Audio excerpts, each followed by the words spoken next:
मेरे प्यारे देशवासियों, अब मन की बात में एक ऐसे विषय की बात जो हम सबके दिलों के बेहद करीब है। ये विषय है हमारे राष्ट्रगीत का। भारत का राष्ट्रगीत यानी वंदे मातरम।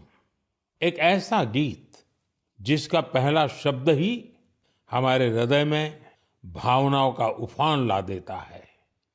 वंदे मातरम, इस एक शब्द में कितने ही भाव है, कितनी ऊर्जाएं हैं।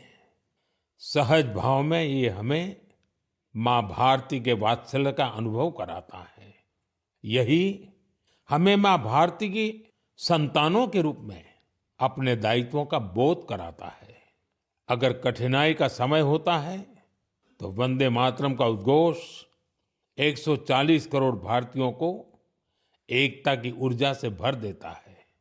साथियों, राष्ट्रभक्ति, माँ भारती से प्रेम, ये अगर शब्दों से परे की भावना है तो वंदे मातरम उस अमूर्त भावना को साकार स्वर देने वाला गीत है।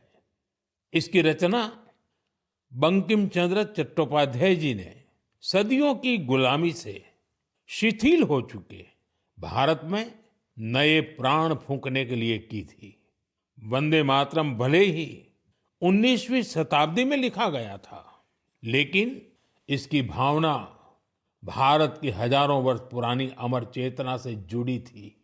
वेदों ने जिस भाव को माता भूमि पुत्रो अहम पृथिव्याः कहकर भारतीय सभ्यता की नींव रखी थी, बंकिम चंद्र जी ने वंदे मातरम लिखकर मातृभूमि और उसकी संतानों के उसी रिश्ते को भाव विश्व में एक मंत्र के रूप में बांध दिया था। साथियों, आप सोच रहे होंगे कि मैं अचानक से वंदे मातरम की इतनी बातें क्यों कर रहा हूं।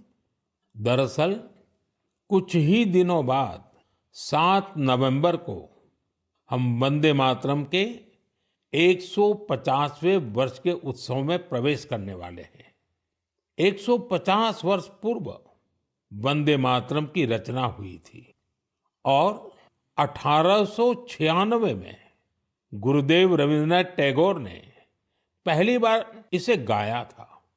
साथियों, वंदे मातरम के गान में करोड़ों देशवासियों ने हमेशा राष्ट्र प्रेम के अपार उफान को महसूस किया है। हमारी पीढ़ियों ने वंदे मातरम के शब्दों में भारत के एक जीवंत और भव्य स्वरूप के दर्शन किए हैं। सुजलाम सुफलाम मलयज शीतलाम शस्य श्यामलाम मातरम वंदे मातरम। हमें ऐसा ही भारत बनाना है। वंदे मातरम हमारे इन प्रयासों में हमेशा हमारी प्रेरणा बनेगा। इसलिए हमें वंदे मातरम के 150वें वर्ष को भी यादगार बनाना है। आने वाली पीढ़ी के लिए ये संस्कार सरिता को हमें आगे बढ़ाना है।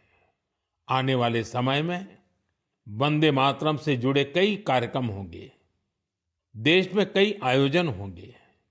मैं चाहूंगा हम सब देशवासी वंदे मातरम के गौरवगान के लिए स्वतः स्फूर्त भावना से भी प्रयास करें। आप मुझे अपने सुझाव वंदे मातरम 150 के साथ जरूर भेजिए। वंदे मातरम 150। मुझे आपके सुझावों का इंतजार रहेगा और हम सब इस अवसर को ऐतिहासिक बनाने के लिए काम करेंगे। मेरे प्यारे देशवासियों,